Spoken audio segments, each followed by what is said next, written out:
This is Fritz Frivolous with continuous live coverage of the corner of Curious Lane and Just Because Boulevard, the epicenter of the alien invasion. And this just in, King Kong is fighting the Mobile Suit Gundam. And of course, all of this is happening amidst World War IV, making it pure pandemonium. If only Captain Planet were still alive to save us all. Dude, could you imagine? There it is. Aha! I found it! Yes! Now for the incantation.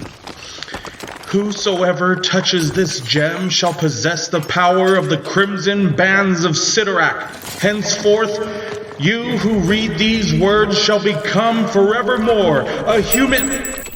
What? No! Where is it? Where is it? I had ultimate power in the grasp of my hand! Oh well... I guess it's back to reading segues for Dude Could You Imagine. Welcome back, everybody. I'm Tom Case. And I'm Will Stark. Will, this question is... It kind of relates to someone that I really love in the comic book world. Okay. So another superhero question. No, another supervillain question. Okay. But this is actually where this supervillain gets his powers from. Okay. And the question is... What if you found the crimson bands of Sidorak? Oh my gosh, okay.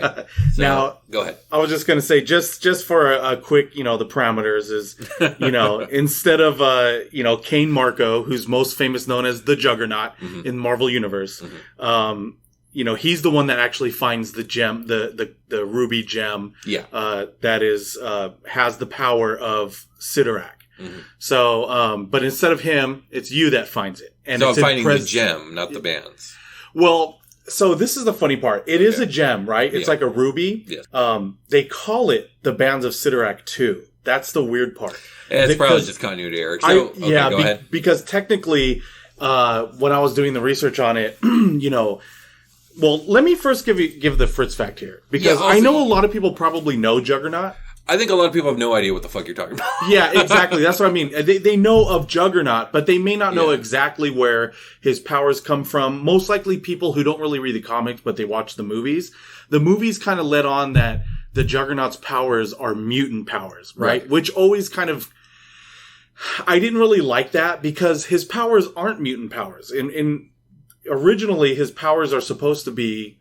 they're magical powers. Yeah, they're magic. That's where he gets them from.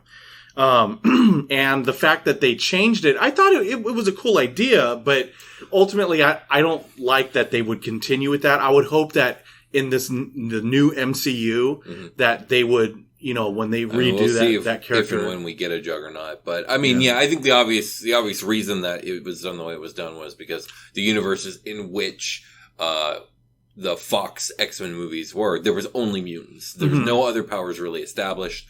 So why confuse the theoretical, confusable audience? Yeah. You know what I mean? And the actor that they did have, that they played Juggernaut in X-Men 3, I really liked.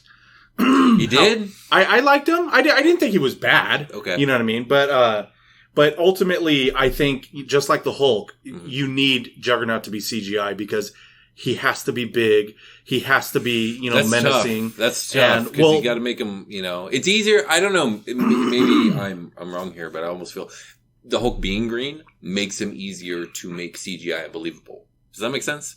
Well, here's the thing. Juggernaut already made an appearance in the MCU. Yeah, because he's in Deadpool 2. Oh yeah. So you're gonna have to jog my memory. I saw it, but I don't remember what he looked like. He looked like the Juggernaut, but he was huge. He was like big like the Hulk. He was CGI. And he was CGI. There was no human that could play him in this version. Interesting. Okay. Yeah, he was CGI. He looked good? He looked good. I thought it looked good. Right. He rips Deadpool in half, which I thought was awesome because that is something that Juggernaut would do. And that's something that would happen in the comic book. Yeah, exactly. Especially to someone like Deadpool. Yeah. But, and he was awesome in that. They don't explain anything about the Juggernaut in that film other than the fact that he was found in this like super high max facility prison. And that's awesome because you don't need to explain anything. He's just big, strong dude. Exactly. Right? Yeah, he's unstoppable. But the thing that leads me to think that they might still use his power as being a mutant power is because everyone in that Supermax prison, it was designed for people with powers. And the way that they stopped having the powers, they had these dampeners that would these things that go around their neck that would lock together, and it would dampen and completely is that stop. how they take? That's how they take him out, right? Yeah. Well, so it doesn't say how he got caught.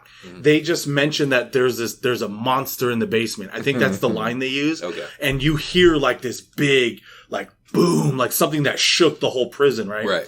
And in Deadpool 2, you know, one of the characters, the kid, you know, did you see Deadpool 2? I don't know. I did once, and I don't remember it like at all. So I really like the first one though. Yeah. So the kid that goes into jail with Deadpool, decides, you know, he learns like you need to make friends in prison with the biggest, baddest motherfucker that you can find. So and who is that? He makes friends with the Juggernaut, not knowing who he is at first. Yeah. But he gives him like extra food, and he's like, "Oh, you and me, we're gonna make it out of here, mate." You know, like he's talking to him and stuff. Later on, it's revealed that it's the Juggernaut.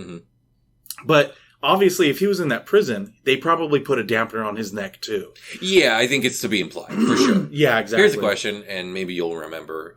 I know for sure in the X3 movie, this is not the case. But do they imply any connection between Charles and Juggernaut? No, and they didn't because the most famous person that has played Juggernaut is the character Kane Marco. I shouldn't say played Juggernaut. The person that becomes the Juggernaut, the character, his name is Kane Marco, who's I think the half brother of Charles Xavier. Yes, I thought it was stepbrother, but maybe it's stepbrother. I think it's stepbrother of Professor X. You know, Charles Xavier, and it doesn't make that connection. They didn't mention anything about that again because they probably don't want to confuse it on it. So exactly. What do you mean it's a stepbrother?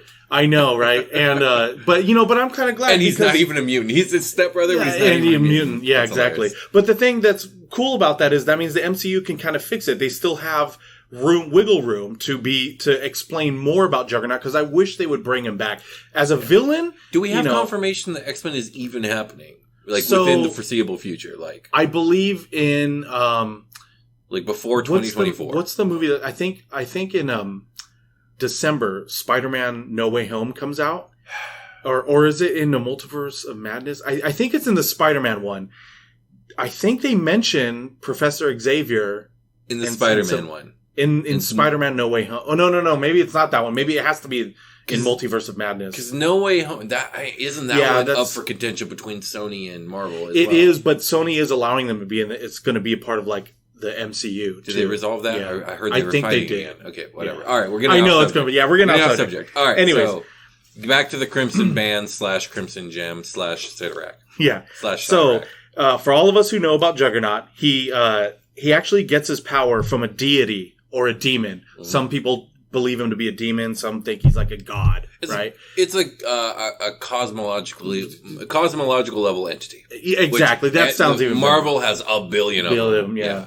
And in fact, Sidorak isn't the only one of his kind. There was these other ones that, you know what I mean, right. that were vying for like the control of the universe. Right, they always do. But just for a little history, Sidorak actually a Marvel comic character, first mentioned in Strange Tales number 124. But he actually made his first appearance in Doctor Strange, Sorcerer Supreme, number 44 in August of 1992. And basically, Sidorak, like I said, he's like a deity with enormous magical power. Actually provides the crimson bands of Sidorak to Doctor Strange for him to use as like a shield against enemies, or these they're like indestructible bands that Doctor Strange can use. If you've seen Infinity War, Doctor Strange uses what is essentially supposed to be them against Thanos to stop him from using the glove. I think they all wrap around his arms and his fingers. And he multiplies himself, and each one of his multiples uses that. Yeah, exactly. What's funny is in the comics, like Doctor Strange has a real tendency to yell out like the Crimson Bands of Sidorak as he uses them. Of course, he doesn't do that in the movies, although it would be hilarious if he did. I know. I kind of thought it would probably be a little cheesy, but it would be funny. But have you seen Venture Brothers? No, honestly. There is an amazing Doctor Strange parody. His name's Dr. Orpheus, and he yells in all his attacks and stuff like that, just like Doctor Strange. It's really funny though. You got to check out Venture Brothers one of these days. Dr. Orpheus is one of my favorite characters. I'm still waiting to watch Adventure Time that you recommended. Oh yeah, so I have to let me finish all those first, and Absolutely. then I can do it. I'm not going to go too much into the rest of this because there's a lot of stuff here. Of course, the comics change a lot of the storylines and everything. Also, Sidorak's not a very interesting character. Sidorak himself is not that. But just real quickly, other people have donned the mantle of the Juggernaut, right? Which is when you get the power of from the bands of Sidorak or from the Ruby Gem, I should say.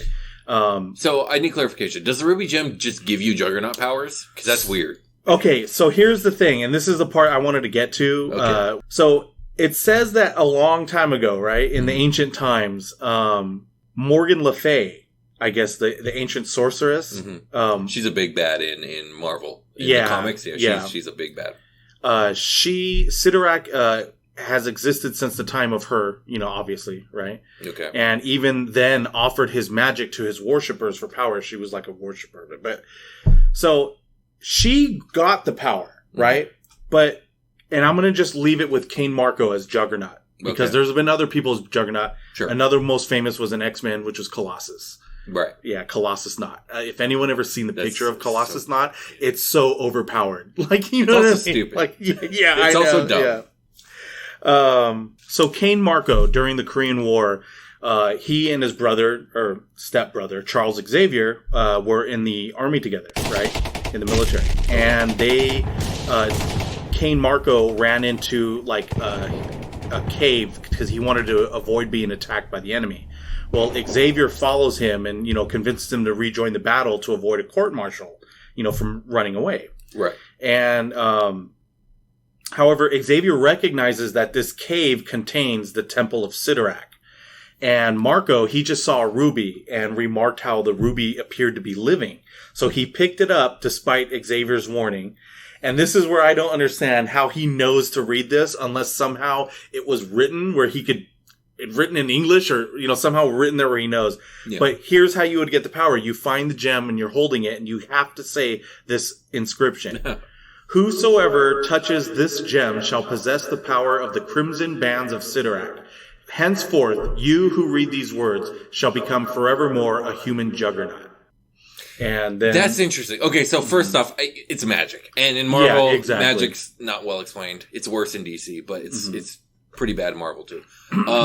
I would just chalk it up to whoever sees it can read it in their own language, whatever their that's what I would say. Yeah, every time I hear anything magic in D&D, that's exactly how that would work. On our Instagram, I posted a meme where it literally says, it's magic. I don't have to explain shit. You know what I mean? And that's so true. Because a lot of times there's magic, and I know, no, I'm not saying it's right to do that, but there's a lot of times when there's magic involved, they don't explain anything because they're just it's magic. Yeah, and that's very true. I could talk for a very long time about that. I do find the wording interesting. So whosoever reads this description or whatever shall have the power of the Crimson Bands of Sidorak. I'm pretty sure the whole thing about the Crimson Bands that Dr. Strange uses is that they're unbreakable. They cannot be broken, right? That's their deal? Yeah, it says they're indestructible. They're indestructible. Mm-hmm. So you would think, so he would be indestructible, but that's not exactly Juggernaut's powers. That's a part of his powers. Kind of. Yeah. Yeah, but I mean, I guess, he is indestructible. He's indestructible. You're right. Yeah. He's the unstoppable force. Yeah. So that's what he gets. He gets unending momentum. Exactly. And that's the one part I found interesting on when they tried to make his power a mutant power. Mm. In my head, I'm how thinking do you explain that genetically? Genetically, right? To the cellular level. Yeah. I'm what happens that generates this force to where when he gains any kind of momentum, you cannot stop him no matter what. Right. You know what I mean? Exactly. But, that's how they wanted to go with it. Now, if it was magic, easy. It's magic, right? But they didn't want to introduce magic. Exactly. All right, so somehow I'm in the Temple of Sidorak. Somehow I've ended up here against my will. And I see the gem and like an idiot, I read the inscription. Like an idiot. So now I can just what are the basics of the powers I have? Can you give me a list of my powers? So the basics, the basics power is you have immense superhuman strength. Okay. I mean, you got to imagine, like the Hulk and the Juggernaut have fought, and there has been times where the Juggernaut has bested the Hulk. Like of course, there's always back and forth. You know what I mean? But I'm just saying, like, I just want you to grasp the type of strength that the Juggernaut I understand possesses. that, but I just want you to understand that Juggernaut's strength in the comics is so inconsistent. Like sometimes he's only like. He's like Spider-Man's level strength, which people underestimate all the time because Spider-Man's strong as fuck. Oh, hell yeah. But like, that's where Juggernaut is, about that level a lot of the time. Other times, suddenly he's able to fight Hulk, I know. And it's the same with Colossus, by the way. He was a great example of someone whose strength fluctuates all over the fucking place in those comics. Sometimes too, like the Thing as well. The Thing too, yeah. They do kind of have, but the same also happens to the Hulk, but at least the Hulk's, the Hulk is supposed to be the strongest there is. Yeah, even though the Hulk's peaks and valleys, the valleys are still usually way stronger than, For me, in my head canon, and what I think is like the most established canon, like Hulk and Thor are magnitude stronger than Juggernaut, Thing, and Colossus. Like I would definitely the Thing. I would put I would put Colossus and the Juggernaut in their own like category. The Thing under that, and I would put Hulk and Thor like 3 categories above that in pure power. Pure power, yeah. But I just want you to know that you have immense strength because I don't want you to think like you. I want you to know that you're going to have to make a conscious effort to not crush things. Exactly. Right. Now you have your newborn. Sucks. I'm so clumsy, bro. Dude, I know. That's what I was thinking. Well, I'm not thinking that you were clumsy. I'm just thinking someone that may be clumsy, that would be a hard time. Right. You also cannot be stopped, whether you are conscious of this or not. Maybe you're walking. Maybe your fiance wants to give me a hug. Well, if you're walking, I can't be stopped. Well, if you're walking and you didn't stop, you didn't know, it's. I can stop myself, right? You can stop yourself. Okay. Yes. You can stop yourself. I can't stop. I know that would suck. I'm sorry. You're gonna get crushed into this wall. I'm sorry. Okay. Not be good. Oh my god! I just imagine it. Let's see. What did I say? So I'm immune to inertia, or I have limitless inertia, and then that's a good way to put it. Very strong. Yeah, you have limitless. So strong. You are also indestructible. Okay, cool. Yeah. But what do you mean by indestructible? Like, can my skin not be penetrated? Can I not bleed? No, you can't. Okay. Also, if you. Can I asphyxiate? Like, can I? I was just about to bring that up. That's so funny. I have seen things where, as long as if he was running, let's say, and because he doesn't float, at least that's what I've seen, right? Yeah, I think this actually came from the 1990s X-Men cartoon, right? If he's running and he happens to be running through the ocean. Sure. The ocean cannot stop him since these bands of Sidorak are magic. Yeah. So it will not kill him as well. He cannot drown or asphyxiate. Well, why not? Like, do I need to breathe or not? You don't when you're going like that. Like if it was something, you know what I mean? I know. Sense. It's magic, bro. I don't have to explain shit. It's magic. No. But that's how it seemed to work. You know what I mean? And I was surprised at that too. But I guess, it kind of makes him almost, I don't want to say invincible, totally, but it seemed that way, to be honest with you. Can he be lit on fire? He's indestructible, right? Yeah, he can be lit on fire. But he won't burn. Because that is destruction incarnate.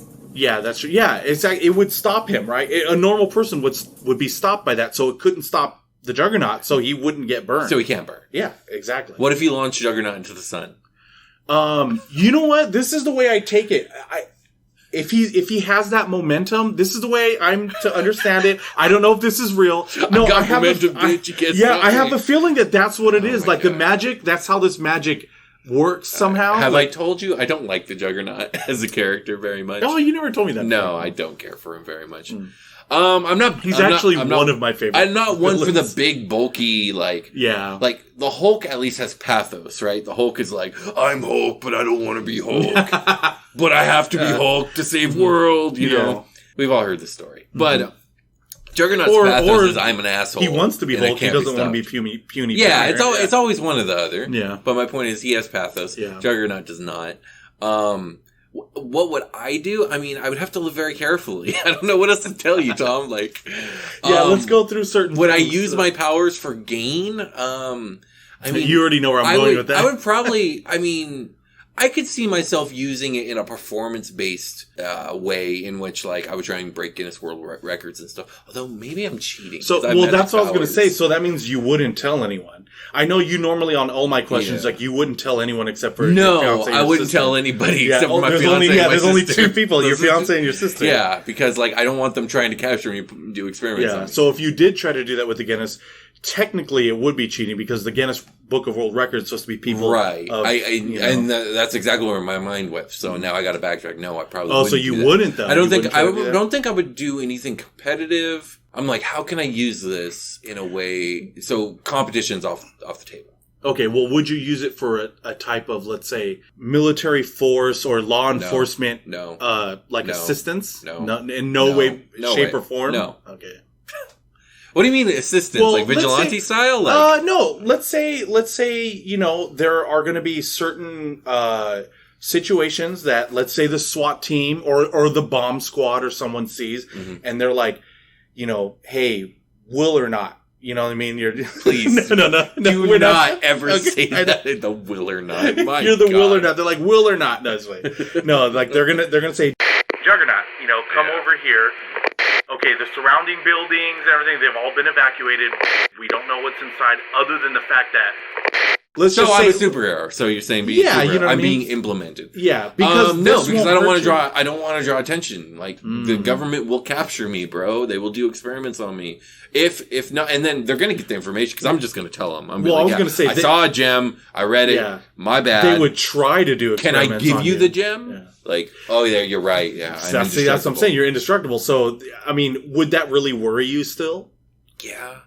Yeah, because guess what? If they can't hurt me, they're just going to grab my loved ones. Yeah, exactly. I mean, we've all heard the story. You know what I mean? The truth, that's man. sad to say. Our own government. I mean, any government, all the governments, doesn't matter. Yeah, that's true. What was I saying? So yeah, I don't want to draw attention to myself. So like, I would want to use my strength for good, but I would want to keep it within the realm of the real, within the realm of the natural, not the supernatural. So okay, let's go back to what you did say first. Would you do vigilante justice? No. Not at all either? No, not at all. I mean, like wearing something where no one can... I mean, the thing about vigilante justice is, number one, I'm mostly against it, pretty much 100%. Especially in this case. In this case, like, my only ability is, like, straight, like, physical power. You know what I mean? I'm not able to teleport. Like, okay, let's say I had teleportation. Yeah, that's true. Because that's my favorite power. So I'd like to talk about that for a minute. Okay. Sorry about your question. We're going to go to my favorite power. No, but seriously, if I had teleportation, like, and let's say I am trying to keep it under wraps and I'm not doing the whole vigilante thing. If I find myself in a situation where I see people in danger and it's like, I can get in there and get them out, like, I would feel ethically obligated to do so.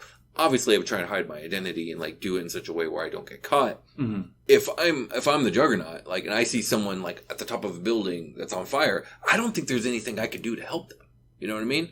Like, I might break the building down if I try. Number one, like how often will I be in the area where I can literally see someone getting assaulted and do something about it? That all depends on it's so much more limiting. You can travel there. I couldn't be a vigilante. It would have just never come up. Yeah, like, that's why in order to do that, it would have to be in the capacity of some military or law enforcement. Yeah, so I don't think that's happening, and I'm definitely not pursuing it. I'm trying to think of, like, how can one, besides the whole vigilante thing, how could one, like, what is a job or a profession where one uses their strength to do good, but isn't, like, a competitive thing?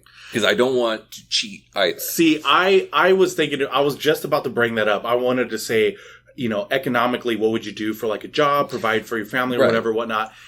So I would think with his powers, he'd be totally suited for things like demolition and construction. Because you would be... That sounds like a nightmare. I hate that. I don't want to do that. Why not? Because you would be I'm a creative person. Oh, I see what you're saying. Yeah. Okay, but that doesn't mean you can't be. I mean, I'm just saying, like, a fucking ripped ass Juggernaut. I'm an artist, damn it. Yeah, I know. You're sitting here trying to do your podcast, and every time you press a key on the laptop, it's all breaks the whole laptop. Everyone only wants to be my friend for my muscles, not my words. Yeah, but you know what though? It's funny how you're talking like that, though. Yeah, I know. Because like, I don't think... Yeah, I think you would still possess your intelligence. Well, yeah, I know. I'm just making a joke, Tom. No, I know.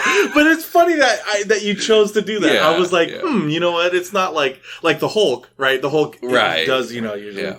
But, no, I would say that would be the perfect job, right? Sure. Like, except for I used to work in construction. I fucking hate it. Why did you hate it? It's just, that's not how my brain works. I'm not handicraft. I'm not good with building, making, putting together, or even taking apart. Like, my mind doesn't work that way. See, I find those things boring. They don't occupy my brain space. So it had nothing to do with, like, maybe the physical hardships and stuff like that. No, I was quite the strong lad. I'm still quite the strong lad. Like, and as Juggernaut, you're even a stronger exactly. lad. Right? So it's not really the issue. You know what? Because in my head, I was thinking of things like, those people who get paid to, like in the old days of Vegas, when they were dropping down the old casinos and stuff and building the new ones.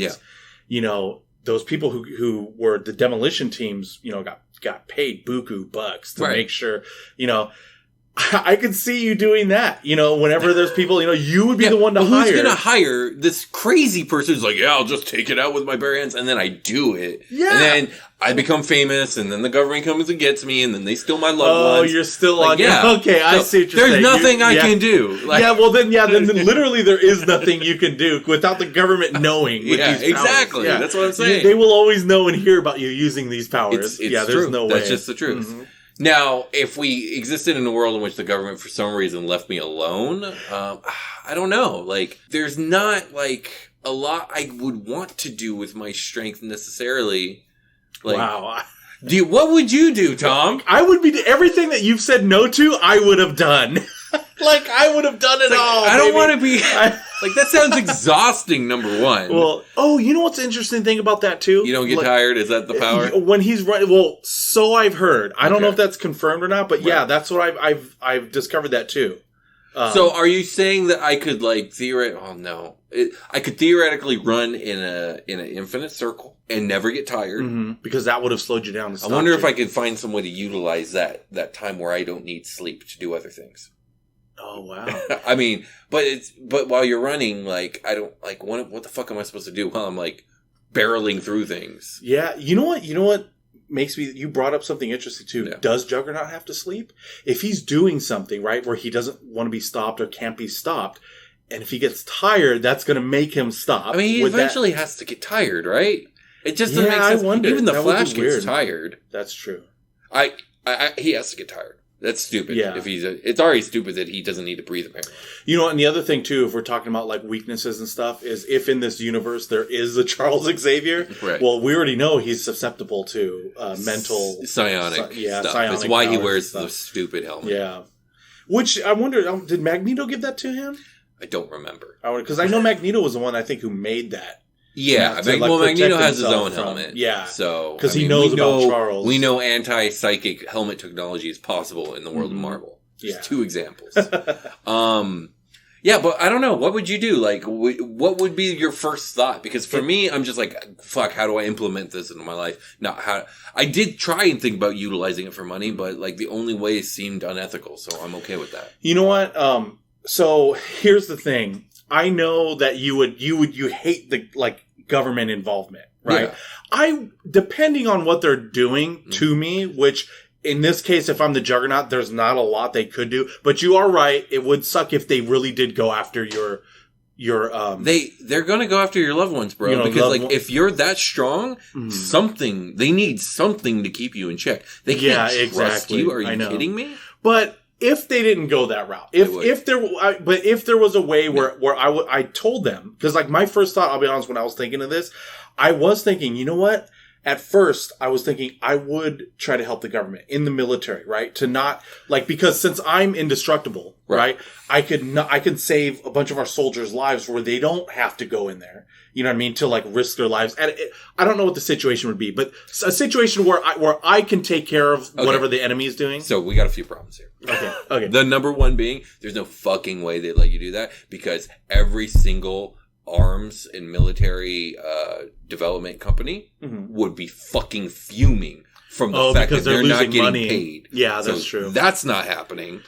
Number 2 is you're going to be sent on ethically questionable mission after ethically questionable mission. As a matter of fact, I would wager that 95% of all your missions are anywhere from morally gray to downright despicable.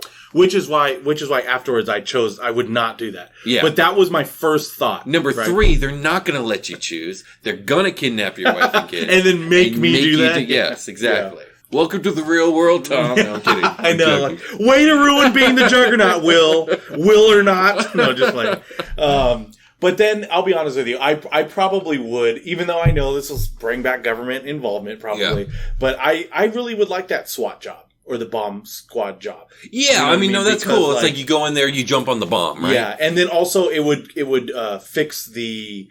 I would open myself up to all the agencies, though. Yeah. Like, if, like, you know, I wouldn't just be like, oh, I'm only going to be here in a world where you're not utilized by the government and you, like, can murk yourself out. You know? I would do that. I would murk myself out. I mean, that would be cool. It'd be cool if that would be the world and that would be the way it played out. If our military wasn't so, you know, twisted. I mean, it's just the nature of governments and power balance and stuff like that. Yeah. Like, you would create such a huge power imbalance and also, like, an unknown, uncheckable force, if you will, that, like, they would have to find a way to have a failsafe. You know what That's I mean? why I also would ultimately choose not to do it for the military, though. Like, is because of the fact that in other countries, they're going to be like, oh, well, now they have this superpower. Essentially, they would look at me as a WMD, you know what I mean? Right. A weapon of mass destruction. Exactly. And now they would probably try to do something to, you know, equal their might against ours, you know?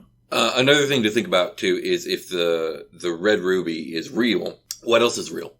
What other magic? Oh, yeah. What other entities from beyond are real? Like, who knows what else comes out of this once this begins? Because I guarantee you, like, once it comes out that, like, number one, magic is real, and it comes from an entity called Sidorak, at the very least, and there are ancient artifacts which can grant thus magic, the whole world's getting scoured by everybody who, with any money, they're looking in every ancient tome, they're digging up everywhere. And in fact, that's funny you bring that up, because the reason why that was even found, right? And I told you, like before, there was other quote-unquote juggernauts, right? Each person that has found this ruby and have used it in different ways. It wasn't necessarily the way, like, Arcane Marco Juggernaut was. Right. But, you know, it's funny that you say that, because Sidorak, amongst other gods of his era, they had a war, like they wanted to see who was the most powerful. So what they ended up doing was they said, okay, create an object or an item that you will imbue with a fraction of your powers. And then, you know, someone will come by and find a human. They call them the first humans, right? Back then, will find this, and there'll be 8 of them, because I think there was 8 gods. And that human who found that item of that god will then be your representative. Yeah, your exemplar, right? So then these exemplars will rule 1/8 of humanity, of the world, right? Yeah. And obviously when that happens, what's going to happen next? War. And so the last person standing, whoever was that god's exemplar, then they would know that's the strongest god. Okay. Right?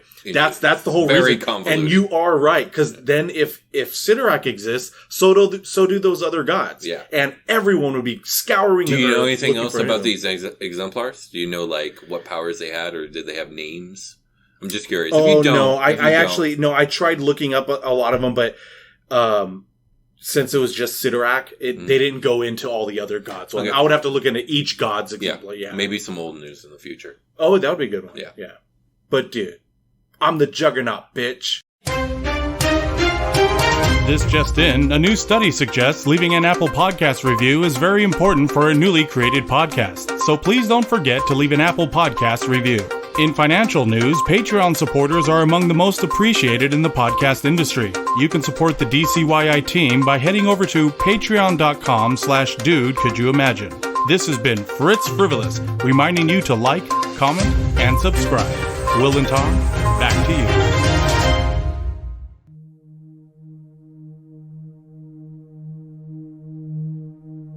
The Snap, a cosmic event affecting the entire universe. Brought on by Thanos, the Mad Titan, with a snap of a finger, while wearing a gauntlet containing all 5 Infinity Stones, wiping out half of all life within the cosmos. 5 years later, The Hulk, using a similar gauntlet created by Tony Stark, aka Iron Man, with again all 5 Infinity Stones, brought back all the lives that were blinked out of existence. But what if you were a part of the snap? What if you were blinked out of existence for 5 years, then came back, becoming what society would later name the Returned? How would you feel? How would you integrate back into society? Or maybe even harder yet, how would you move forward with your life? Let us listen to 2 of the Returned, Will and Tom, as they try not to blink while giving an answer. And we're back. Indeed. So this one I was thinking about the other day, and it really kind of hit it tugged on a heartstring of mine, because I know how I would feel. And, I'm sure we'll discuss that too. But the question is... I'm afraid. What are you about to ask me? Be very afraid, Will. What if you were snapped out of existence by Thanos, then returned 5 years later, but your fiancé had moved on? Okay, well, parameters. So, Go ahead. Parameters is Thanos and all the other stuff probably exists in this world because, if he does, so do the rest. Yeah, we got a lot of big problems in this universe. Yes, exactly. And let's say, let's say in 2016, you got snapped out of existence. It happened in 2016. And now you came back, right? And when you come back, you found out that a lot of people in your life moved on. Right. But one of the most important is that your fiance moved on, and she's married now. Sure. Basically, what I want to know is, how would you feel on that? If you came back and saw that, now, would you feel that no, because of the fact, and it wasn't like you guys were on the outs or anything when you snapped. When you snapped, it was right in the middle of your relationship. Yeah, sure. Yeah. It would be like right now. Now, would you feel that like, okay, leave this new person you're with now. You're back with me. I'm back now. Like, right. I'm back now. Get this fucking schmuck out of here. Yeah, exactly. So I think it's 5 years, right? So I think honestly, the first thing on my mind, the thing that like I'm probably going to be the most concerned and obsessed with is my son is now 5 years old. And I'm going to be wanting to just spend time with him more so than anything else going on when it comes to this situation. But he doesn't know you're his dad. Well, I mean, I'm sure she would have told him, your dad, he passed. Oh, well, yeah, maybe, but he wouldn't. Yeah. So my goal here is to get to know my son and to spend time with him. As for like the new relationship, if she's happy and things are going well and the family's being treated well and like, then, she can make whatever decision she wants to make. I'm not like, her happiness is way more important than mine in this particular like circumstance. Again, my focus is on my son and on everyone just being healthy and happy and good. Like, plus like I got a lot of shit to figure out. If I've been gone for 10 years, I got to figure out a new income. 5 years. I got to figure out a new income. I figure out what's been going on in the world, my place in the world. Like, let me throw a wrench in your cog here. Your son died. I'm like, fuck! No. Okay. No. Well, let me ask you this. What if, because you've been gone for so long, this new person in your fiance's life, let's call him Joe Nonsense, right? Joe Nonsense. Okay, right? Joe Nonsense. Joe Nonsense now has legally adopted your son. Yeah. Right? And Michelle wanted that too, right? Sure. And your son's calling this new guy dad. Yeah. And everything like that. Now, because he has the legal rights to that, how would you feel if he was like, no, I don't want him confused now. I'm his father. You're not going to. Well, number one, like, I'm pretty sure the courts are going to side with me 100%. I'm not even concerned about that. I'm like, all right, well, I guess I'm taking you to court now, bro. You think even like let's call the people, everyone who returned, they call them the returned. Yeah. So you think that the government will allow the returned to have all the standing legal guardianships I think that of they're everything? going to have to come up with some sort of process because this is definitely not going to be an isolated incident we're talking about. It's going to be an incident in every country in the millions. This is going to be everywhere. So there's going to have to be some sort of like, okay, well, we gotta figure out some sort of like system in which like this works. You know what I mean? All like parents in this situation have custody rights of some sort. Yeah. So there would probably be something that goes on there. Yeah, I think the government would, because it's definitely not an issue of like, a neglectful father, or a deadbeat dad, quote unquote, because somebody who just left. All honesty, like again, I wouldn't be afraid of that because Joe Nonsense would probably get knocked the fuck out by Michelle because she'd be like, "What?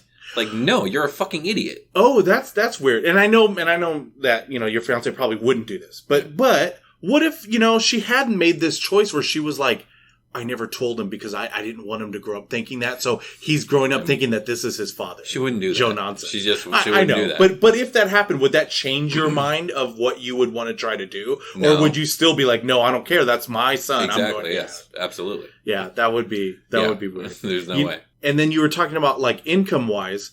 Yeah. You know what? I always wondered when I was thinking this question, I was thinking like, wow, what would happen to debt? Would the government now be like, because I would assume those debts somehow or another probably got absolved somewhere. You know what I mean? Like, I don't know if someone else had to take over those payments or they just said, or like probably a government bailout. I could see that happening because essentially half the world's population got snapped. Yeah, I think that's the bigger thing going on here. Is half the population got snapped. I think we would be talking about like an economic whiplash that we don't have precedence or even like a good understanding of like what would get affected.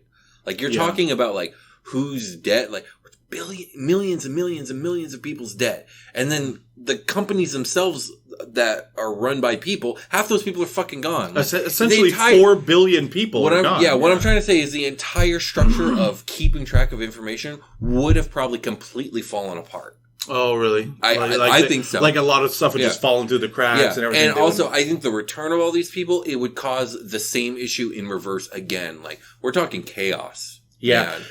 Essentially, in spoiler alerts here, but in Falcon and Winter Soldier on the Disney Plus show. Yeah.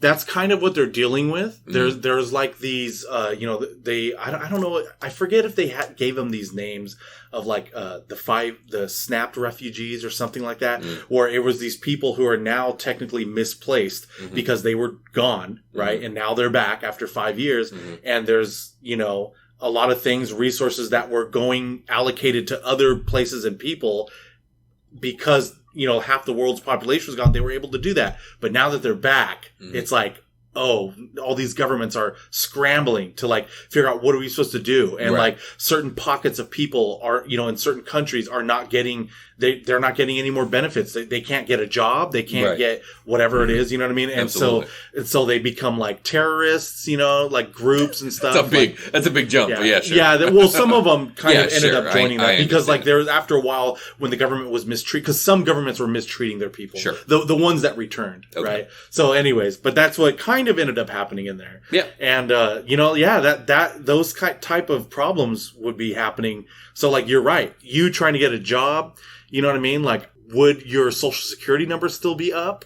Would that have been somehow gone because when all these people disappeared, and I know you're saying like the data, security would probably have been faulty and probably just disappeared or fallen through the cracks. But for some people, would they be declared dead?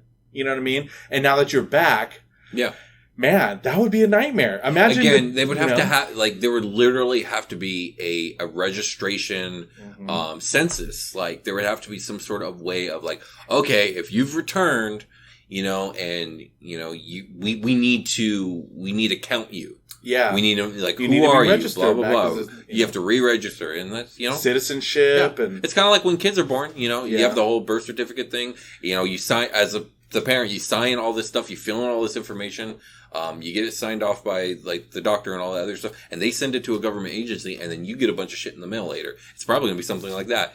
I got reborn. If you have an address to go to. Right. Yeah. But I'm assuming a lot of people would have someone they go to. Yeah. It'd be the address of a family member. Yeah. Like, my point is, like, it would be like that. Like, you would send it in, you would have to get processed and all that other stuff.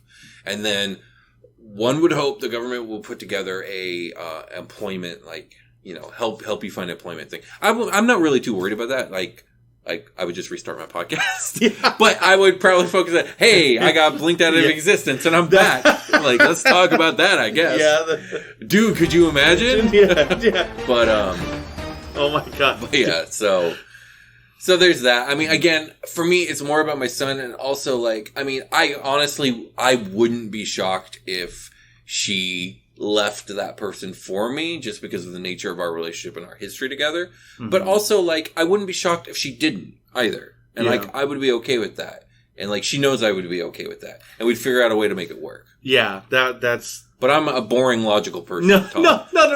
Like, I know you want me to say, like, I would fucking murder Joe nonsense in his sleep. No. And I would have framed somebody else. Like, I know that's what you want, but that's not what I would do, Tom. I'm sorry. I was picturing you on the rooftop with a sniper rifle in your hands, waiting for the Joe nonsense to walk out of the door. Exactly. No. I do get what you're saying because, I wanted to bring this up too, is me and my wife had this conversation before, but it came from the movie Castaway. Right? Oh, right. With Tom right. Hanks. Yes. Love that actor. It's but good movie, good actor. Yeah, at the end of the movie, when he finally comes back, he goes and he visits his wife, what was his wife. Yeah. And I remember, I kind of said it, a little bit in a joking way, but I told my wife, I said, if that ever happened to me, you're coming back with me. You're leaving this new guy. You know what I mean? Like, whatever. But she kind of had like a similar view to yours. She was like, well, that's unfair to this other person because I would have been under the impression that you're dead and that you were never coming back. It's unfair to everybody. Yeah, exactly. But, it would be weird. I know it probably is selfish of me, but I would kind of feel like, like I would be, not murdering this other person, but I would feel like, we were the first in love. Right. You come back to me. Well, this brings up an interesting, a similar but different question of, like, for example, if you are the type of person who believes in, like, a heaven and hell, right? Well, what happens when, like, a spouse dies and then that spouse remarries later in life and was actually married even longer to this person, and they were not that they weren't in love with the first person, but they fell in love again. What happens when everyone dies and goes to heaven? Like, who's with who hangs out with who? You know what I mean? Like, that's a complicated question. You know what? So if I did believe in that though, like once then you're in heaven, it's like, hey, you know what I mean? I did die. That's the way I would look at it. New life. Yeah. I don't want neither of you fools. Yeah, exactly. You're at hilarious. that point, it's like, hey, That's you know hilarious. what? I did die. Go ahead. But like, what if? But like, here's a question. What if both spouses want to still be with you in the afterlife? I mean, whose heaven is this? When no one gets what they want. You know what I mean? When people want different things. You know what I mean? Yeah. You know what though? That's why in heaven it would have to be one of those things where it's like, your memory or something. I don't know if it's like your memory would have to be affected. You know what I mean? Because you're right. Because then what if the one was like, well, no, I still love her in heaven. The other one says, I love her too. You can't love her. You know what I mean? Because, you're right. Then it's not a heaven. Exactly. That wouldn't be heaven, right? No, it wouldn't be. That would have to be at that point where you're just like, we all have free love. William, it's okay. Come here. But what if someone doesn't want free love? I know. That's the problem. Anyway. Everyone in heaven. See, that's the thing. Everyone in heaven needs free love. Well, back to your question. So, me and Michelle have talked about, stuff. We've talked about things happening to us many times. Like, if, what if this happens? What if that happens? And she's made it apparently clear to me, like, if anything ever happens to me, I just want to make sure you take care of the kids and, do what you have to do to grieve. She's told me this many times, do what you have to do to grieve, but I want you to move on. I want you to be happy. And that's the way I would feel about her too. Yeah, that's actually what Ashley says to me too. Yeah. Well, first she tells me, you better not die before me. but she did say, like, if something ever happened to her, whatever, she would hope that I could move on and I wouldn't be alone and I would find someone else that I could be happy with. Yeah. And, and then in turn, I always tell her, no, I'm going to haunt you if I die. Right. I was like, no, I tell her ultimately the same thing, but I do joke around about that. I was like, if the afterlife is real and I could come back, I was like, don't be scared. I was like, I will try certain ways to let you know that it's me. Like the movie Ghost. Yeah. Oh man, I love that movie. Yeah, that would be so awesome. I mean, we wouldn't be making clay pots or anything, but. So, I mean, I don't think there would be much drama. I mean, I think I would definitely get myself into therapy because there's a lot to unpack there with that situation. I'm maybe more about being there for my son, reconnecting, being a father, and then, of course, keep finding the new path in my life. Yeah. You know what I mean? Like, I've lived long enough that my life's been on a bunch of different paths, and every 5 years I'm in a completely different place than I thought it'd be 5 years ago. Mm-hmm. So yeah, I think would just be that, but more so. I think you're right. I think that the three major things that if this could happen in real life, the three major things are going to be, you know, you need to come to terms on your significant other if they found someone, and if you have children involved, you know, just go about it like as if you would if, you know, because it wouldn't matter if you disappeared or not. If something had happened and you and your significant other had separated and you had children involved, of course you're going to try to want to go back. Well, we would hope that you would want to go and try and still be with your children, you know, and like take care of them. The second thing would probably, to be honest with you, it would be the therapy, because you would need to, that's got to be a trip in your head. Mm-hmm. You know, everything for you as a returned, nothing stop, you know, for you, it was almost, I would imagine it was instantaneous. Yeah, I mean, I would imagine it was like a blink of an eye for sure. Mm-hmm. Well, maybe not, because like you do have to go through the whole process of like, oh fuck, I'm falling apart, and then you wake up and you're back. Yeah, and then you're kind of like, yeah, that's true. And then, but then what did Spider-Man say to Tony? Oh, I don't feel so good. Yeah, whatever. I don't want to go. I don't want to go, sir. Please, I don't want to go. I don't want to go. Oh man, that was such a sad scene, man. It was. But you know what? I think the last part would be, it all depends on the type of person you are. If you're a pessimist or if you're an optimist, it's just going to take time of forging either a new life, and you're going to have patience, because the governments are probably going to be going through hell dealing with all the return, and you're going to have to get all your stuff back. Yeah. But dude, could you imagine?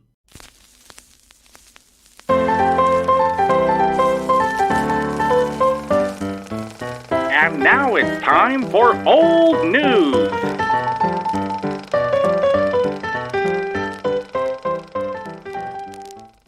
It's Will and Tom with old news. So, Will, I wanted to bring up the movie that you actually suggested to me, which was a really good movie. The Prestige. The Prestige. That was actually a very good movie. Yeah, excellent movie. And it ties into episode 22, A Paradox in Paradise, where we were talking about if the technology for teleportation really did exist, and if it was in the style of the Star Trek's transporter, right? Right. Where when you get in one side, all your molecules are broken down and basically transferred into data, which then gets sent to the other place to transfer. By the way, sorry to veer off, of course. I just thought about this. Like, do they establish how painful or not painful it is in the transporter? In Star Trek? Yeah. It's non-painful at all. Yeah, but how is that possible? Because, like, just for example, like, the closest I can think of, like, molecular deconstruction in the real world is kind of what acid does. So acid has a tendency to kind of, like, rip your molecules apart. That's what the burning is. Like, it's extremely painful. So, like, how do they don't explain it, do they? You know what? As far to my knowledge, I don't remember hearing them ever explain exactly why there's no pain or anything. I know that there's a lot of in-depth like lore, you know, and all these like technical jargon and stuff that tries to explain how it actually, you know, breaks down your molecules. I don't know what that is. I've never gotten into Star Trek that deep, but I'm pretty sure you could find it. But I don't think I've ever heard or read or seen anyone or heard anyone talk about saying that it's painful. Okay. But, you know, we were talking about how, like, if your molecules, you know, were broken down and then to wherever you were transporting to, it gets reconstructed. Yeah. And you were saying the fact that, well, what's actually coming out on the other side then? Because if your molecules are being taken down, technically, essentially that's death, right? You'd be dead. And then can this machine, you know, transport your consciousness? Right. And if that's coming out on the other side or not, you know, how do you know that? It could just be an exact copy of you. That thinks it's you. Yeah, that thinks it's you. So it's not going to know. And the cool thing about this movie in The Prestige, and by the way, big spoilers for Prestige. So if you do not want spoilers, stop listening now, because this is like the big spoiler for The Prestige. Exactly. I would say pause this, go watch The Prestige, come back, and then come back and listen to the rest of this. But basically, there's a machine that's involved in this movie, and one of the magicians uses it and finds out that it makes a copy of himself. Or it teleports. Or it teleports. But he doesn't know which. Yeah, exactly. And then at one point he finds out that what's been happening is there's another him, right? And so he has a gun ready, right? Because he doesn't want this other him to be walking around, whatever. But the split second on this scene that's most pertinent to this episode is when he points the gun at the copy and the copy says, "No, wait, I'm the and he shoots." So the copy doesn't know. You know what I mean? You're right. You would never know. Yeah. Like, I think it's also important to know in the movie, like, he sets up the tank underneath the teleporter, right? Mm-hmm. So it's the theoretically teleported individual that survives and the person that steps in that dies. Yeah, that's true. Unless they don't know that though, the right? person who steps in gets copied on the spot and the other person gets yeah. That's the crazy thing about it is, like, he literally steps into a death box every night, not knowing if he will live or die on the other side. That is just weird. Yeah, you know what I mean? I can't, like, trying to think about it makes my brain Yeah. hurt. Like, it's weird. I would not use teleportation technology. No, that is weird.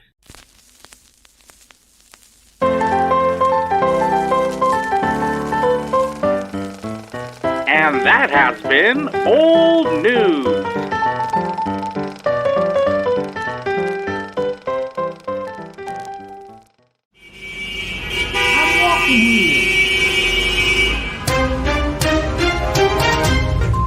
And now, let's join Will and Tom with the traffic report.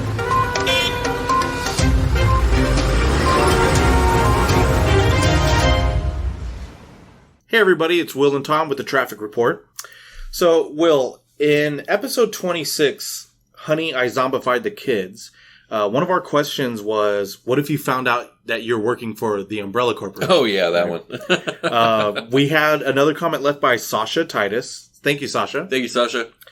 And it's funny because she writes, laughing my ass off. My ex used to do Primerica. He used to drag me. Yeah. Primerica. I know, right? We talked about that. He used to drag me to their BS zombie meetings, and several friends stopped talking to him because he kept trying to recruit them or sell to them. And I guess I should give a little background to this comment. I was saying how back in the day there was a company called Primerica, and their logo looked almost just like the Umbrella Corporation's logo. Right. And they were an MLM, a multi-level marketing. Scam. They were a scam. Scheme. Pyramid scheme. Yeah. And they always kept trying to recruit me, and I hated them. And I would tell my friends, I'm pretty sure Primerica is the Umbrella Corporation. But yeah, Sasha, we've all had people in our lives who fell for that stuff, and for that limited amount of time, they were a nightmare to be around. Yeah, exactly. And then we have, in episode 25, Carmageddon, one of the questions we talked about was, like, what fictional car you would drive, like whether it be Ecto-1 from Ghostbusters or the time-traveling DeLorean from Back to the Future. Mm-hmm. Darnell Hudson writes, the 76 Impala from Supernatural. Oh, man, I've never seen Supernatural. Oh, okay. Yeah, it's like I haven't watched every episode, but I've seen some. But he also writes, or the Regalia from Final Fantasy 15.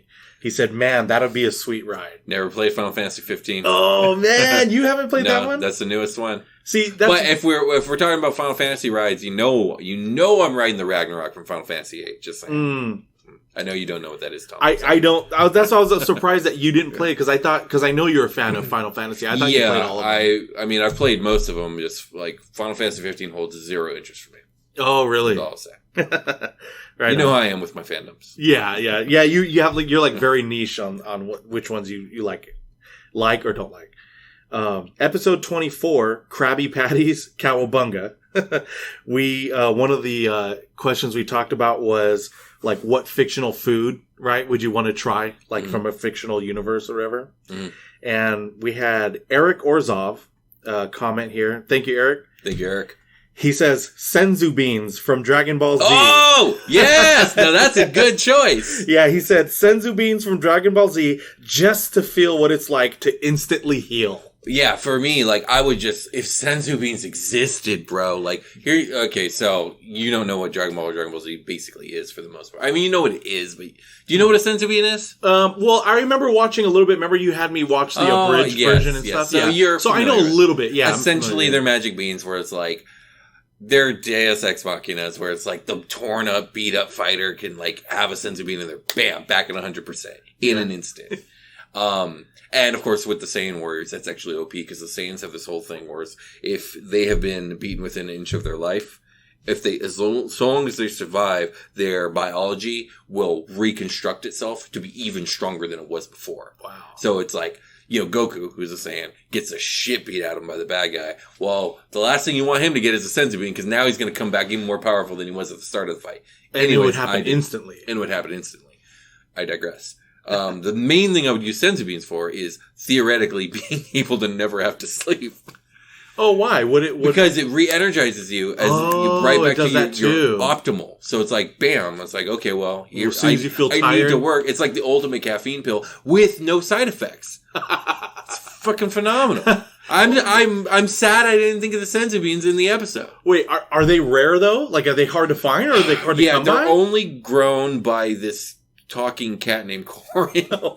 Okay. I don't remember the details. Okay, I'm with you, Will. Okay, yeah, but Corin grows the beans. I really don't know anything else. Oh, really? You now know everything I know about senzu beans. Wow, that's the biggest drug dealer in the world. Yeah, oh yeah, absolutely. Oh my God. Yeah, Corin has to come through so many times. That would be awesome, though. And I am laughing very hard at the fact that you would use this just to not sleep.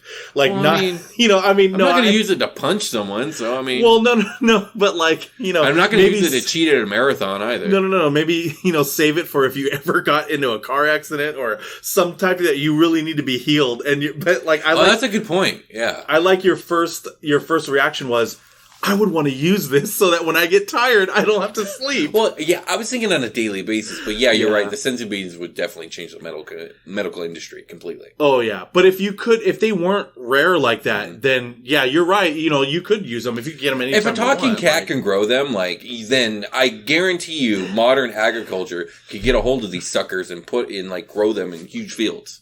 Yeah. Oh, that's the first thing that's happening absolutely. if they could do that. Yeah. But you know what? Thank you, everybody, for commenting. Tell your friends, you know what I mean? And we love to hear from you. Please go ahead. You can email us at dudecouldyouimagine@gmail.com. You don't have to just comment on our YouTube. However, we love to read your comments. Thank you, everybody. Indeed. And that is all we have for you tonight. We will continue to bring you up-to-date coverage as new imaginings develop. Please don't forget, you could join our Patreon at patreon.com/dudecouldyouimagine. Another way to support our podcast is by leaving an Apple Podcast review. You can subscribe to us on Instagram at dude_couldYouImagine, on Twitter at DCYimagine, and on our YouTube channel where you can leave a like and a comment. If you would like to contact us with what you are imagining, you can email us at dudecouldyouimagine@gmail.com. This has been Fritz Frivolous, and from all of us here at Dude Could You Imagine, keep on imagining. Oh man, this is where the stinger would be, but unfortunately I forgot to add it in there. But dude, could you imagine if I actually had the stinger?